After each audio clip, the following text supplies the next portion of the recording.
Oh, that's awesome. A friend of mine actually used the Unity engine in order to build like a augmented reality game. Oh yeah. So I forgot what it's called, but basically you use the cell phone in like goggles, and then you go into their place, and then you like fight these monsters, and then you shoot with another cell phone attached to your wrist, uh, like uh, like power waves or something. Wow. Yeah, that's pretty cool. All right, I guess we can get started. So I'll open up my PowerPoint, and I want to make this a little bit more interactive. So if you guys got any questions, feel free to interrupt me. I saw this quote online and I thought I would share it because I thought it was pretty cool. Creativity is allowing yourself to make mistakes, and art is knowing which ones to keep. When I see code, I look at it as an artistic adventure. So as you learn and play with tools, don't be afraid to make mistakes, because your experience and what you get from that will help you with future projects and stuff. So just go for it and build. So what's the purpose of this meetup group? The purpose of this meetup group is to network and get to know IT professionals in the area of Toronto, and to exchange and share knowledge, ideas, and unique perspectives on how things are done at your company. From what I've seen as I've worked at different places, is that oftentimes at different companies and even in different departments, things are done slightly different, or they have a different set of standards. So it's always nice to see what other people are doing and how they're going about doing it and solving the same problems in different ways. So who am I? I finished a degree in computer engineering over 15 years ago. I've worked in everything from digital hardware design, databases, and web design. And I've seen things change immensely over the years. I've also worked in insurance, gaming, finance, healthcare, manufacturing, and hospitality for big and small companies, old and new companies. I've also worked with several frameworks and languages in a professional as well as academic setting at different levels as well, because you could use languages at different levels of complexity. These include PHDL, Assembly, C, C#, Java, PHP, WordPress, .NET Core, Web Forms, and more. I've also got a bunch of certifications, and my hobbies are currently weight training, traveling, movies, writing, and eating. I write books. If you're interested, here are 2 books I've wrote. They're available on Amazon for free: Domino the First Supervillain and The Boy Who Fought the Flaw, Beyond Gods, which is another book, which is part of a series of books I'm working on. All right, so as I said, I wanted to make this a little bit more interactive. So why don't you guys go and introduce yourselves as well, since we don't have that many people at this meetup. Some ideas and what you could talk about yourself is: what do you do for fun? What's your favorite food? What's something weird and interesting about you? What do you study and do for work? And what's your favorite thing in the world? So go for it. I think Tyler has already introduced himself. So anyone else want to step to the front? Step up to the mic? No? So how about I choose someone? How about you, JD? Could you hear me? I don't want to put you guys on the spot. Okay, so JD's got a cold, so maybe we'll, how about you, Sanjay?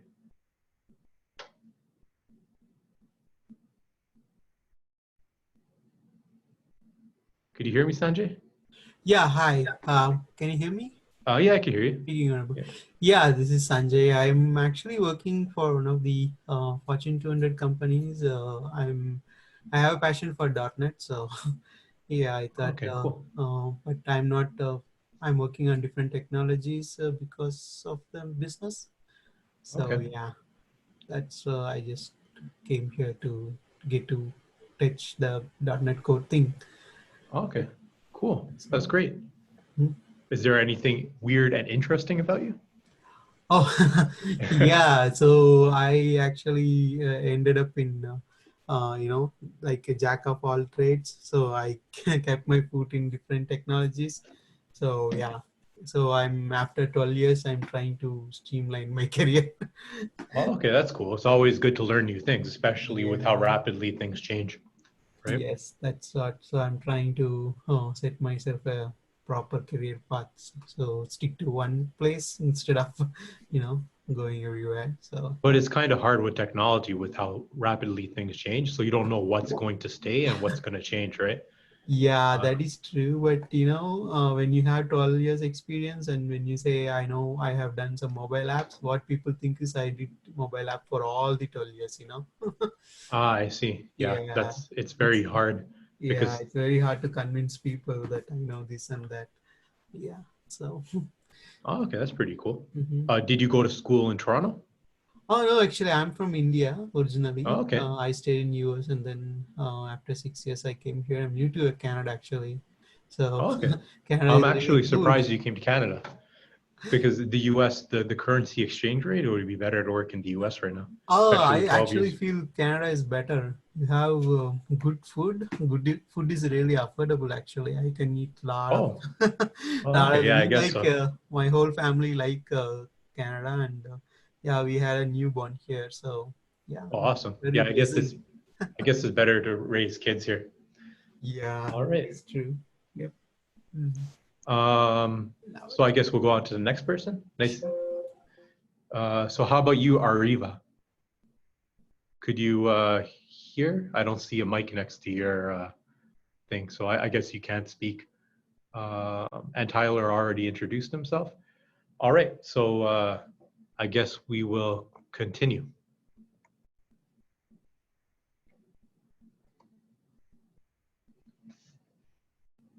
So in case you get lost or a bit confused by what we're going to be going over in this meetup, the exercises we're going to be doing, I've made a more in-depth version of this presentation and put it on YouTube as well as Udemy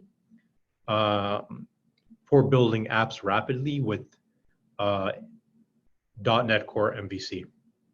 I'm also going to be creating how to develop enterprise web applications videos in the future.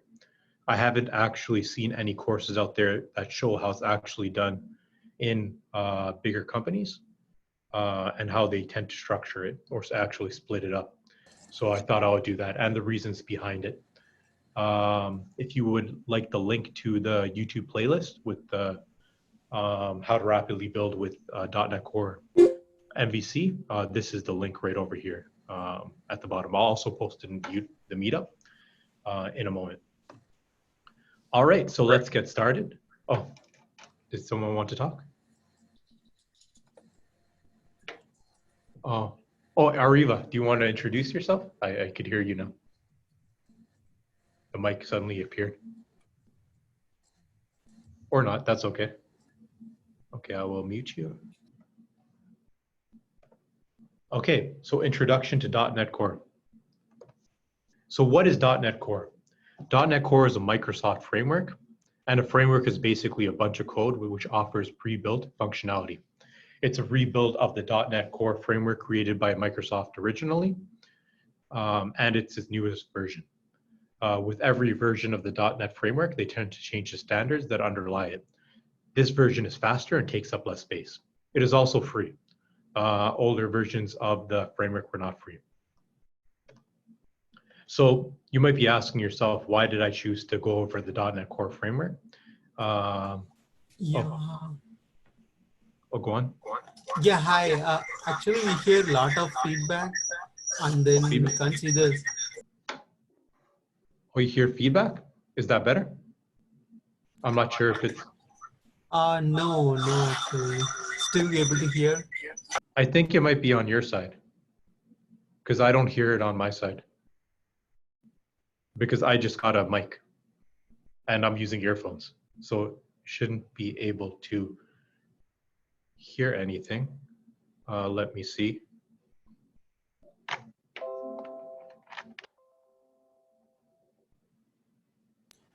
Yeah, I think now it's good.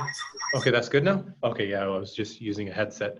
So, okay, so let's get back. And I just realized I'm not sharing my slides, so I will share my screen.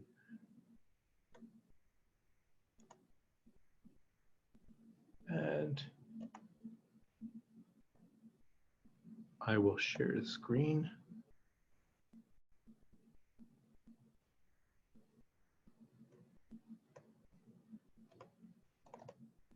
Can you guys see my screen?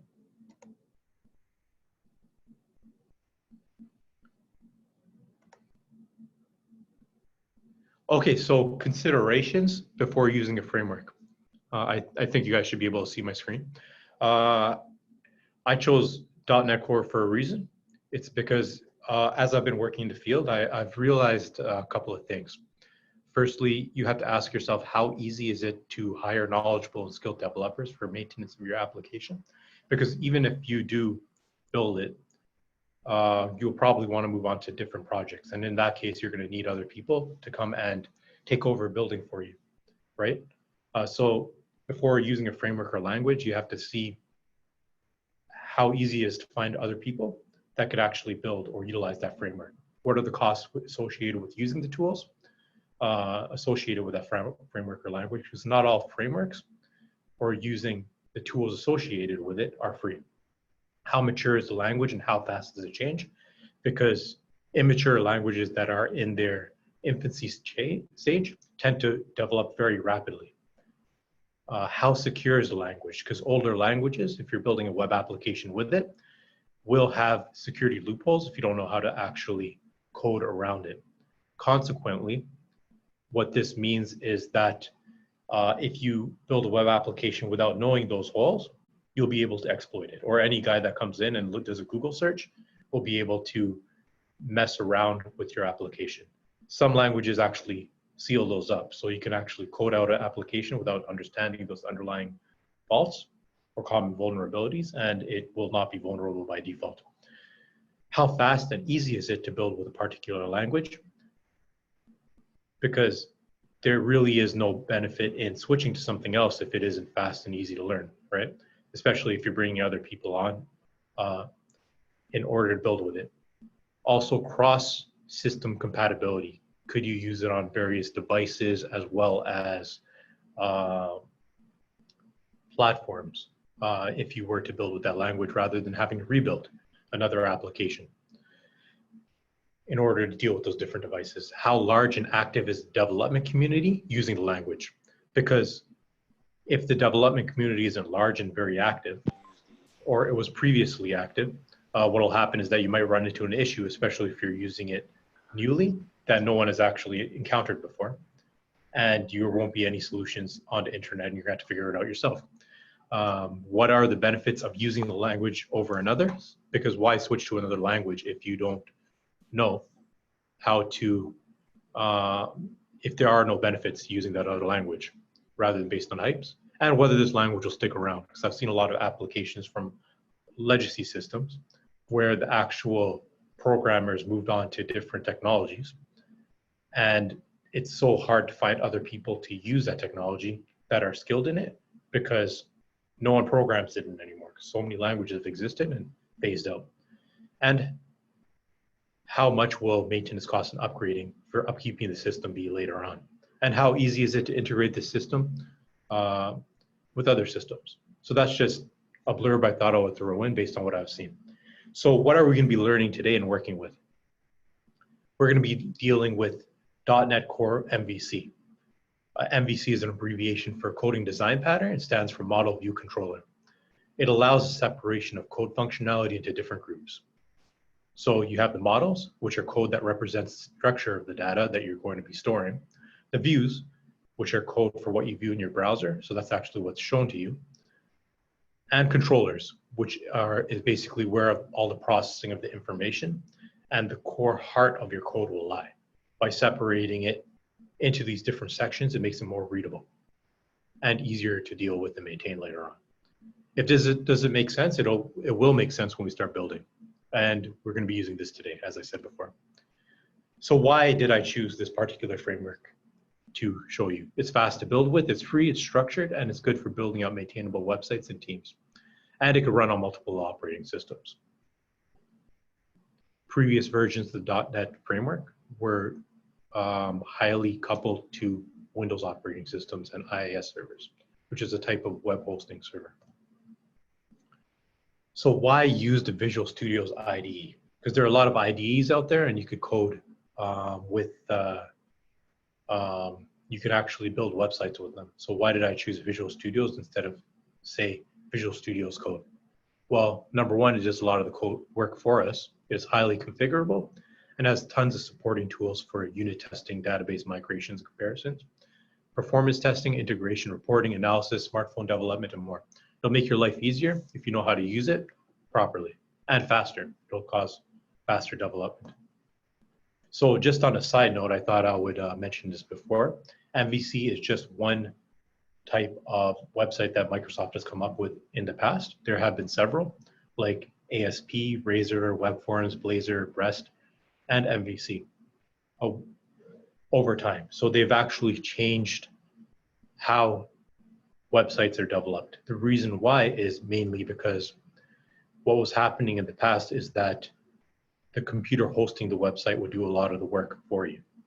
And as websites got more heavily used, at times that a single computer or single servers would be bottlenecked and they wouldn't be able to provide a seamless experience to people that were actually visiting the website.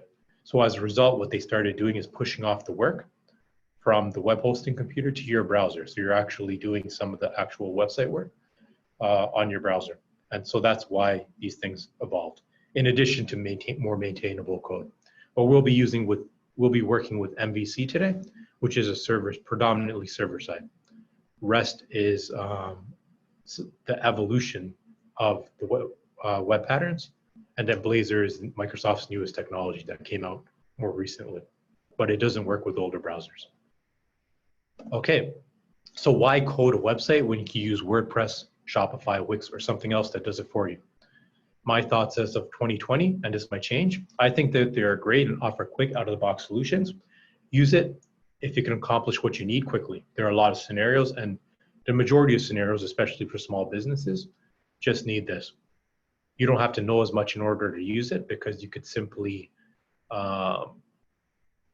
configure it, and there's no code involved, and download the associated plugin in order to attain the functionality you need for your particular purpose, and it's done.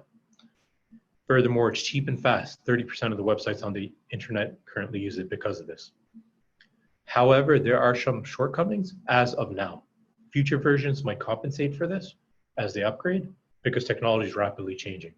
The first thing I noticed is not good for storage of large amounts of data, as in data-driven websites, because when you're dealing with large amounts of data, the database structure becomes more important. And WordPress tends to automatically generate the actual database structure. But I'm getting too much into underlying architecture here. So just if you're going to take away one thing, one of its shortcomings is the storage of large amounts of data. Furthermore, it's not good for sites that will scale to several thousands of recurring simultaneous users. So, for example, if it was a site like Google, which is dealing with billions of users a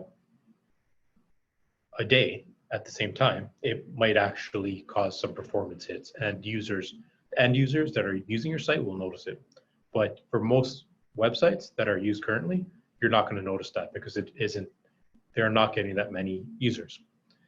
And finally, they'll make you pay for additional add-ons and functionalities. But on a side note, with regards to my last comment, you can actually set up the hardware in order to deal with that. So there is a workaround. So that's my thoughts as of now. And .NET Core MVC Revisited. So I just wanted to make sure that you guys could see my screen. I think you can.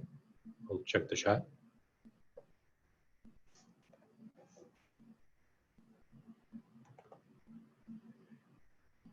Okay, so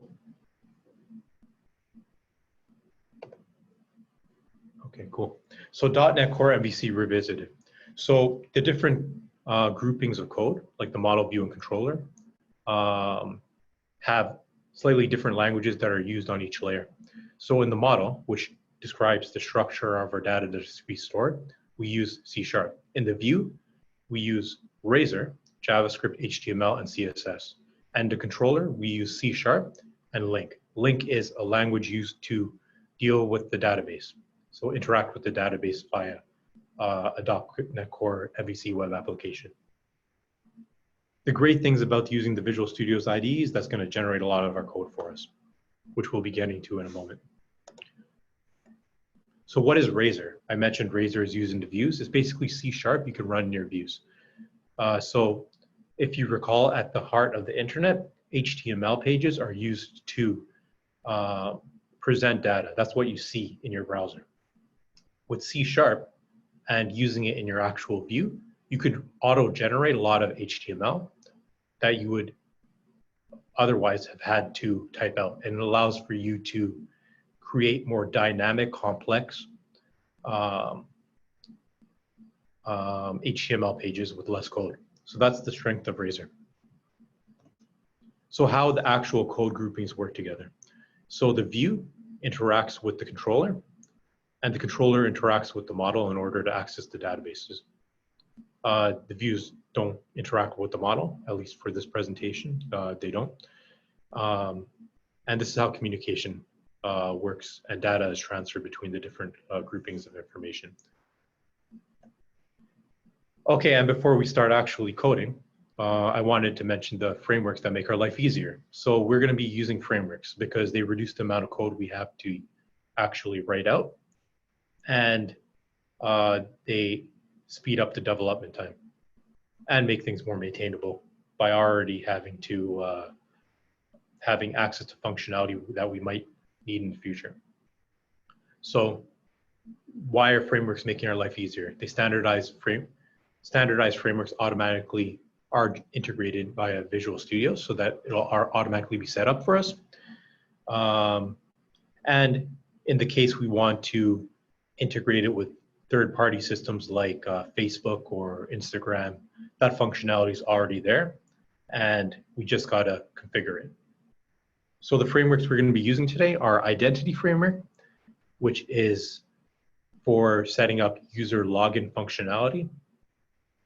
Entity Framework. This is basically a framework that simplifies database work and sets up our database and data storage repository automatically. It's alternative to another way of accessing databases called 8.0.NET.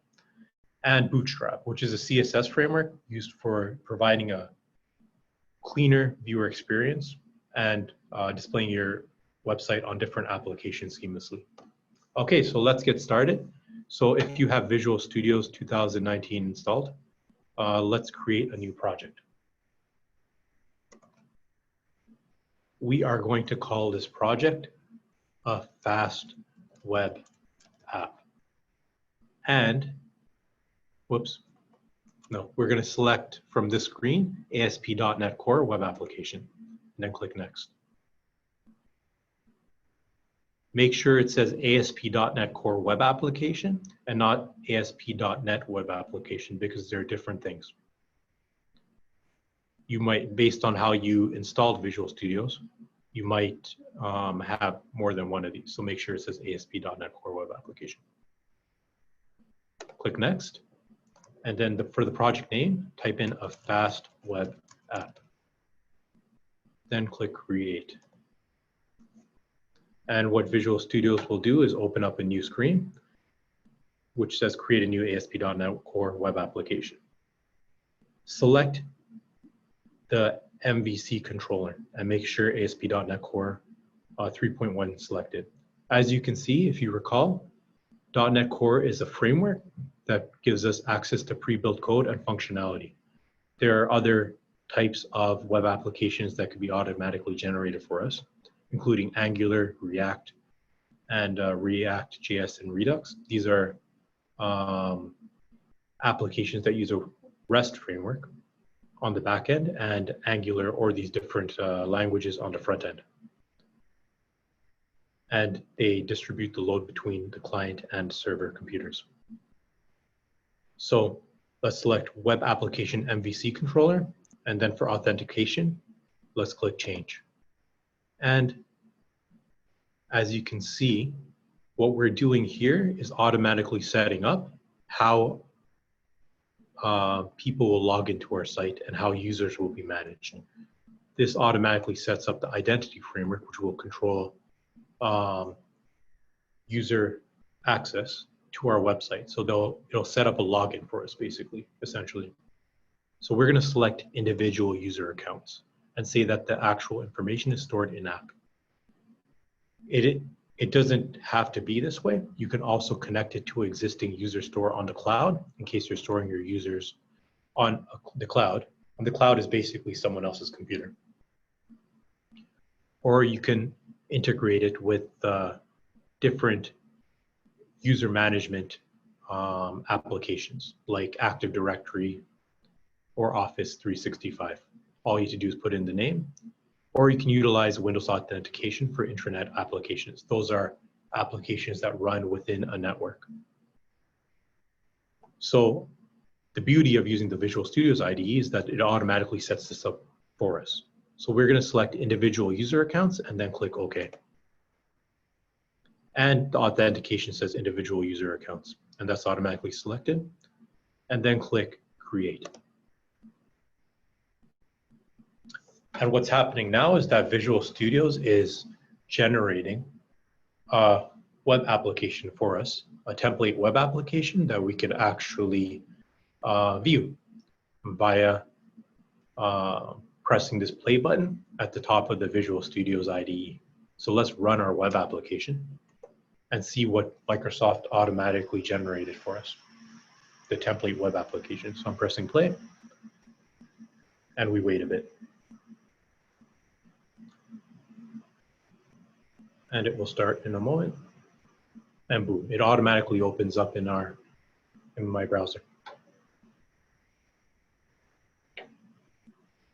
And as you can see, we have a template web application that says welcome. We have the ability to register new users as well as log in. So let's click register. So I'm going to create a new account. I'll call it neil@gmail.com. I'm going to create a password. And I'm going to click register. And as you can see, I entered the wrong password or non-matching passwords. And this template automatically checks for whether it was confirmed or the same or not. And I entered in a non-matching password. So that's great. If you were to code this from scratch, it would be a lot of work. I've done it before. Another cool thing is it says use another service to register. So you can actually configure Identity Framework here, and it's even saying it, in order to connect via Facebook or Google and other things. And this article link will take you there, but we're not going to do that today. So we're going to register this new user and click register. And so it failed, and the reason for it failing is because our database hasn't been set up. So it created the template, but hasn't set up the database.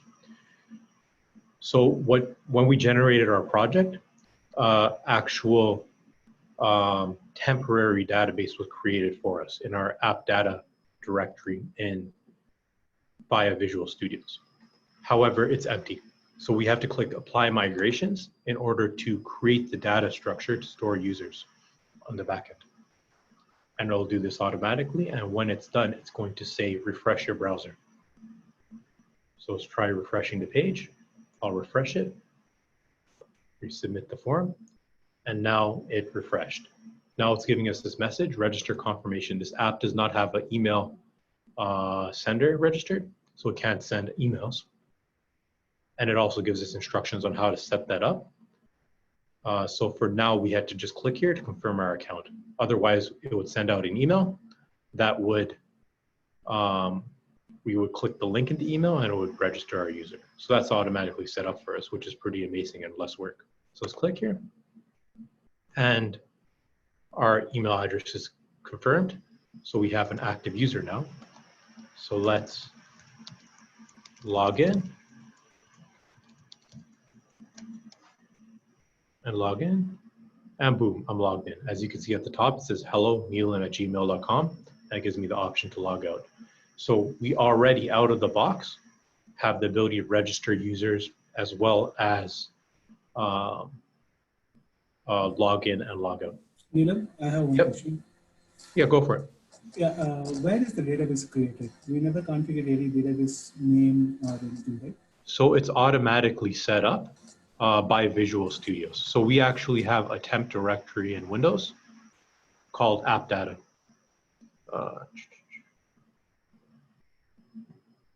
Okay. I think it's in users default app data. And then we'll have a database somewhere around here. So it's actually creating a temporary file. I'd have to look, but if you actually want to see it, you can also go to SQL Server Object Explorer in your Visual Studio's IDE, and then connect to add a SQL Server, and you can actually scan your local computer by clicking on local, and it'll list the different databases, and just add in your temporary your local install of the database, which is set up and included with the Visual Studio's IDE, and then it'll add it, and then you can actually browse the database information that's inside. That's not it. Can you, So it's right here. So it's called the MS SQL local database. Do you want to know where it is? Let me see. So you just click prop. can we configure ourselves? Because for example, Yes, you could configure it yourself. So the actual app settings.json file is what would be used in order to configure the connection string to an actual real database that's not temporary, that's better for handling much more information. So we're using a SQLite, I believe. I think that's what it's called. And it's not good for you. It's not one of its weaknesses, and what Microsoft makes you pay for. And the reason why you would get the other versions of the SQL Server database is that they're better at handling higher loads. So that's why you use, you would actually purchase them, right? Because they're faster at handling more users and dealing with more complex processing of information. However, there are a lot of scenarios where you won't use it or need it. I wouldn't suggest using the temporary database. At the very least, I would suggest using SQL Server Express, which is a free version of SQL Server. And there are cases where you're using, like you're making video games, right? But video games for like a casino. And then you could use SQL Server Express because you need to install that on individual computers. But there's only going to be like one user connecting to it at a time. But if you're going to have thousands of users at a particular time, you'd probably want to get the enterprise version because it allows for not only automation of a lot of things on the back end, but it's also better at handling higher loads. okay, Did that answer your question? yes, Okay. So let's look at this. So in the app settings.json file, so we took a look at the actual web application, the default template. So now let's look at the structure of the web applications files that were automatically generated for us. If you recall, there were three main folders I mentioned, or types of files: the controller, the model, and the views. And they're grouped in the corresponding folders. So all the views will be in the views folder, all the controllers will be in the controllers folder, and all the models will be in the models folder. So today what we're going to be building is a note application, a note-taking application. So the views are what we see in our browser. And if you recall, when we went to our web application, we saw the welcome text, right? And if we go to our home index, we could also see the welcome text there. So that's the file that's being shown, and it's in a CS HTML file. So that's Microsoft's version of a Razor view, and which generates HTML for us. So if you recall, Razor code that you embed in your HTML will be starting with that curly @ sign. And then here's some Razor code. We'll delve into that a little bit more later. And shared views, because we can actually embed or make common views that embed other views within them. So there's that folder. So essentially the takeaway from this is that the views are here in the views folder, and they end with CSHTML. And the views are Razor files. Next, let's look at our models. So currently we do not have any models except this error view model. So view models are different because rather than, I'm not going to get into what a view model is, but currently we don't have any views that represent structure of the data in our database, because the identity views are automatically generated and are not shown here currently. And for our controllers, this is where the heart of the code is where the heart of the data or the majority of the data is stored. So every time you make a request to a particular page from your web browser, it'll hit an action method within our controller. And the controller will decide whether to return the corresponding view or do some processing and return that information. So if you can see here, this index in the controller corresponds to, in our view, the index file in our home folder. So what Visual Studio does automatically is link any controller that starts with home to a folder in the views folder that starts with home. And yeah, so it does that for us. So let's start building. So we're going to first create an actual model that's going to store our actual notes. So if you recall, a note is a class that represents the structure of data that we're going to be saving. By the way, do you guys got any questions? Is anything unclear right now? I might have said things a bit weird. If you have any questions, go ahead and ask. And let me check the chat. If anything's unclear, because it's better to ask now rather than be confused. Okay, so no questions yet. Okay, so we're going to create the actual structure of the notes that are to be saved. So I'm going to create an ID because we need a unique identifier for each of the notes. We're going to create a title for our note. We're going to create actual content that we're going to store in our note. And we're going to create a field in order to state when our actual note was created. Note that I use prop and tab in order to generate the line, the actual property of that particular attribute. And we're going to call it create date. And we're going to give it a default value of the date right now. So we'll do that by setting it to equals date time done now. And okay, so we save it. And now what we're going to do is right click on our controllers folder and add a new controller. And we're going to create an MVC controller with views using Entity Framework.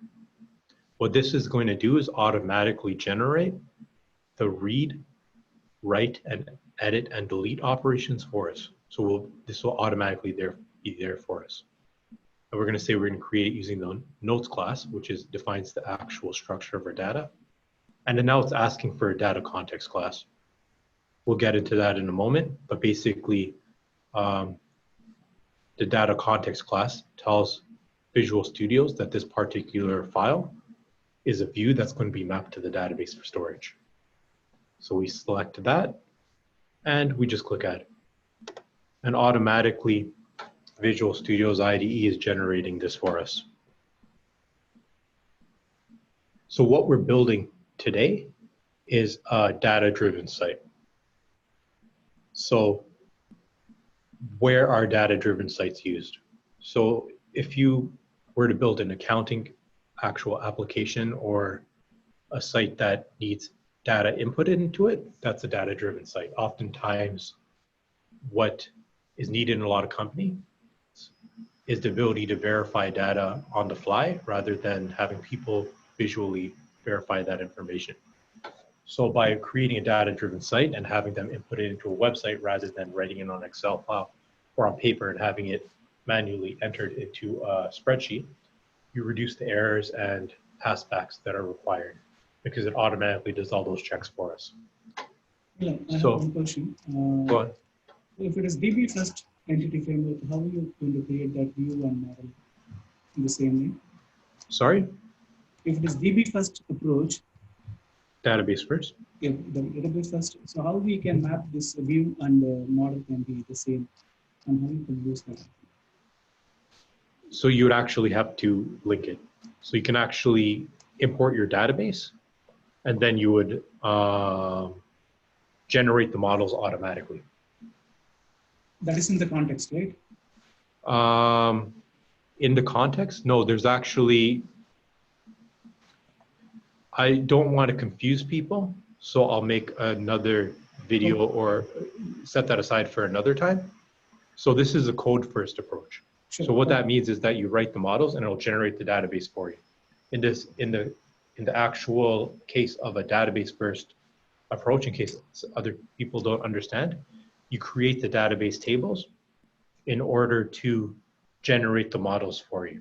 The reason why you would want to use a database first approach is because it would be, you can actually, when designing a database, sometimes you need to pay attention to particular specifics in order to deal with large amounts of data more efficiently. There's certain design considerations that are needed. So that's why you go with a database first approach. But that would require more knowledge of how databases are set up. So I'll set aside another meetup in order to go over an application that uses the database approach in the near future. But I don't want to overwhelm people with that because we only have 16 minutes left before I get kicked out of this room.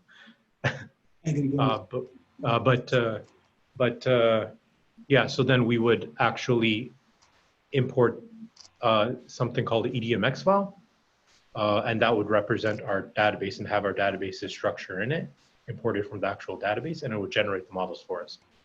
So that's another way to go about it. Okay, so if you're using stored procs and stuff, I think that web form still makes it easier in order to deal with them still with its drag and drop UI. But you would actually have to specify the stored procs in, there would be more complexity added to it, but I'm deviating. Yeah. Okay, so we created the notes controller and it automatically created a notes folder in our views folder. And as you can see here, we have a create, delete, details page, edit, and index view automatically generated for us. So now let's take a look at what happened and what was exactly generated. Because this is automatically set up for us by us creating a controller and linking it to the appropriate files. On a side note, let's look at this application DB context. And for every model that actually represents a table in our database, there will be a link into application DB context specifying that this model is a table in the actual database. So our web application has started up. Let's type in notes/index.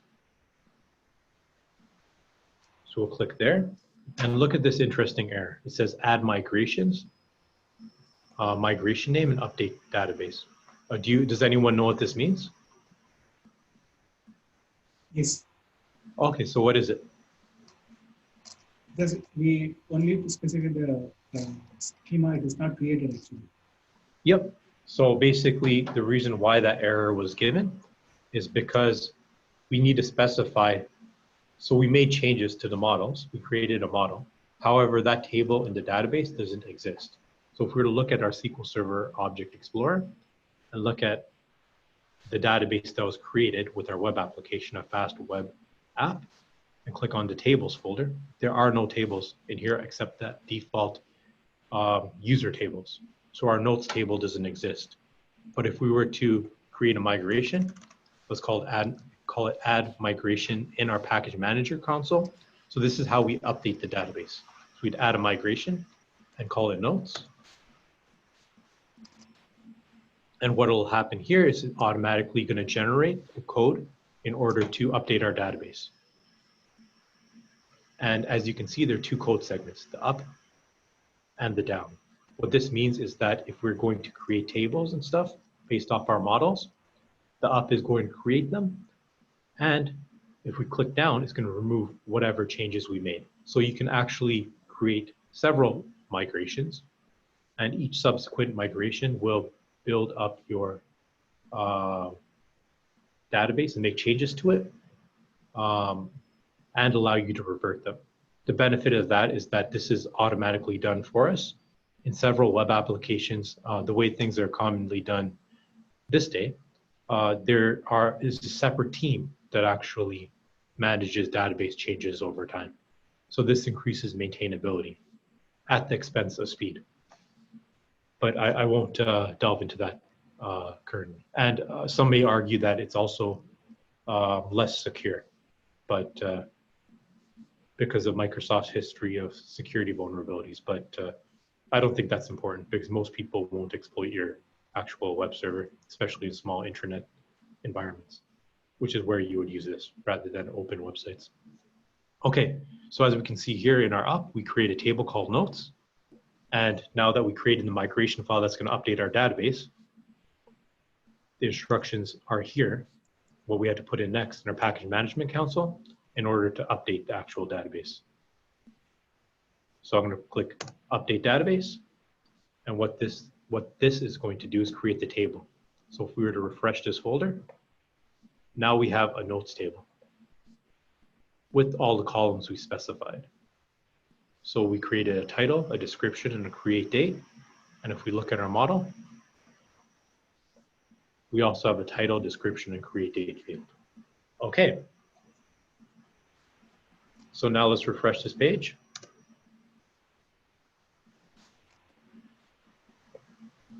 After starting the web application.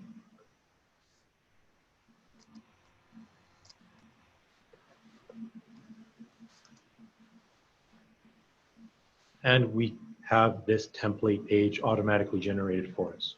And we could do the same thing for any other information we need to save. So let's create a new field. Create a title, description, and the date.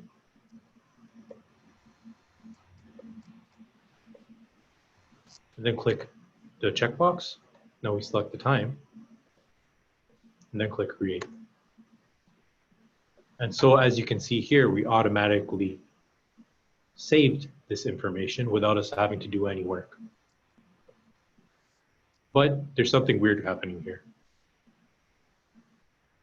We have a create date field that's automatically is here, but we want it to be automatically set. So we'd have to remove that from the actual view if we didn't want it to be stored automatically and update the controller over here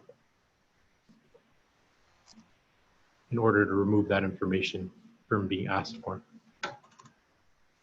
So we'll save it. We'll go to our view. As you can see, I removed it from the create. We'll go to our view.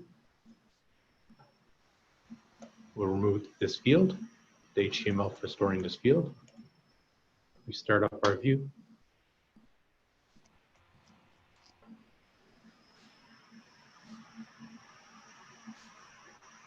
Go back to our notes. We'll create new. And we create it. And because we automatically assign the create date, this information is automatically saved. We also have the ability to delete or view the details. So let's first edit. Let's change this to, let's edit our information. We'd have to remove this field, the create date field from this page as well, but we're not going to do that right now because of time. And it's updated our description and our title. And if we wanted to view the details of it, we click on the details page and we have those details. And if we wanted to delete it, that functionality is already there. It asks for confirmation and we can delete it. Boom. So that is how easy it is to create a notes storing application. But as you can see here, in order to navigate to that page, we still had to do /notes, and there is no link actually taking us there. So let's go to our layout page, which is the main page that holds our menu, which is shared between the different pages, and create a new link that'll allow us to go to our controller. So we type in notes because that's the actual page we wanted to take it to. We click on this link, type in notes, we click save, and press play.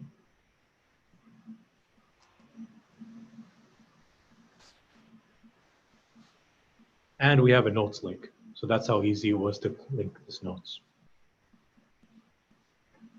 So yeah, that's it. So you've already created a simple application that will allow you to store notes, as well as edit, delete, and view the details of them in one page. And that could be done within 5 minutes. On the online tutorial, I also show you how to restrict that to a single user, as in you'll only be able to edit and view and delete the notes that you made on your page, as well as upload files and do user role control. But we're running out of time, so rather than getting into more details, do you guys got any questions? Yeah, I have one question. Okay. Can we do it from the Visual Studio Code? Visual Studio's code won't generate the actual login, right, by default. So it's not going to allow you to integrate it with other systems. That's why in the case of .NET Core MVC, I would prefer to use Visual Studio's community or something like that in order to generate the code. I've noticed that a lot of developers prefer a .NET Core Visual Studio's code who are working with Angular because it works pretty well and it's very lightweight. But even when you're dealing with Angular applications, what I've seen in the actual, at a lot of companies is that they actually build them independently, right? Yes. But if we were to build an application using Visual Studio's community and select .NET Core web application, go to next, let's say Angular app, then click create, we can actually select an Angular application right here, right? And then we could integrate the actual individual accounts and then click OK. And it's going to do all the work for us. So rather than us actually having to set that up, it's created a page for us, an actual .NET Core backend, as well as an Angular app on the front end that has the login functionality, so you don't have to actually build it out. And that's automatically generated via a template system, right? But if you're using it as an intranet application, you still have to modify the code in order to interface it with like LDAP or something else. I don't have Node.js installed on this computer, so it's not running. But it would run and you'd be able to register users as well as log in and integrate it with third-party providers like Facebook or Google. That's the beauty of this framework. So in short, I still think that the Visual Studio's IDE currently, even though this might change in the future, is more powerful because it has a lot of functionality that people don't use built into it. And you could even modify it. The Visual Studio's code is also very modifiable, but very rarely have I seen people use the Visual Studio's IDE to its full capacity. So that's my thoughts on that. I've also use Visual Studio's Code for a lot of Angular applications and stuff I've done with the past. But usually when I've seen projects, it might differ at other companies. At some company I haven't worked for it before. But I've seen them actually independently using the two different systems for Angular versus, and they build everything from scratch in those cases, right? So yeah, does that answer your question? Yes, I completely. Yeah. Why I'm asking, right? So Visual Studio is far easier than Visual Studio Code. So the problem Yeah, is, that's what I think. In my opinion, it's actually easier in order to do a lot of the stuff. But if you're actually working with the actual Angular code, it even deals with it right here, so you can do it, and you don't have to run the actual servers independently with Edge serve. You just press play and it's running both servers for you, so it's already configured and set up, right? So you can do it that way, and it looks at the TypeScript files as well. okay. So I actually think Visual Studio's Code is not Visual Studio's Code, the Visual Studio's IDE.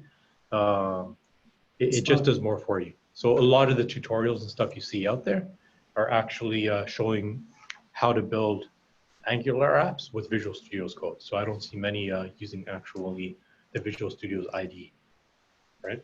What about the deployment? So do we need to install any code? So deployment, a lot of that is also built into Visual Studio's IDE as well, right? So it allows you to deploy. You could actually deploy. You can set that up in here. Sure. So, and it also allows you to select the different environments that you're deploying to. So you can actually have a configure file or a config file in order to specify if I'm deploying to dev, do it this way in this server and stuff like that. But I believe you could do that with Visual Studio's Code as well. But usually when I've been working with Visual Studio's Code and applications like that, from the companies I've seen doing it, they'll use something like Bamboo or Team City in order to automate that. So you were not even using Visual Studios in that case. And another benefit of using the Visual Studios IDE is that you have remote debugging. So if the code on your actual live server is the same as the project, you can or the test server and stuff, you can actually connect to it and put in breakpoints in your server. You wouldn't do this on the live server, of course, but and then it'll break. So you can actually identify the source of the information without doing a rebuild. But that's not that big of a deal, but it's there, right?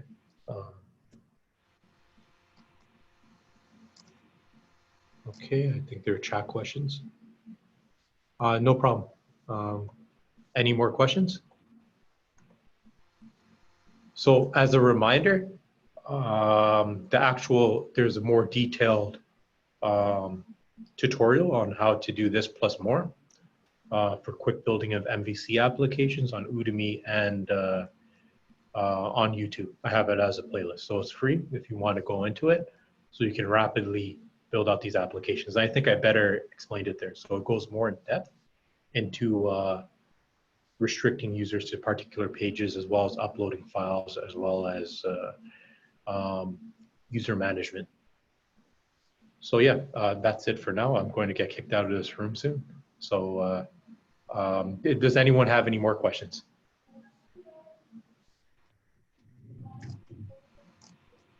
No. Are you guys good? Thank you so much.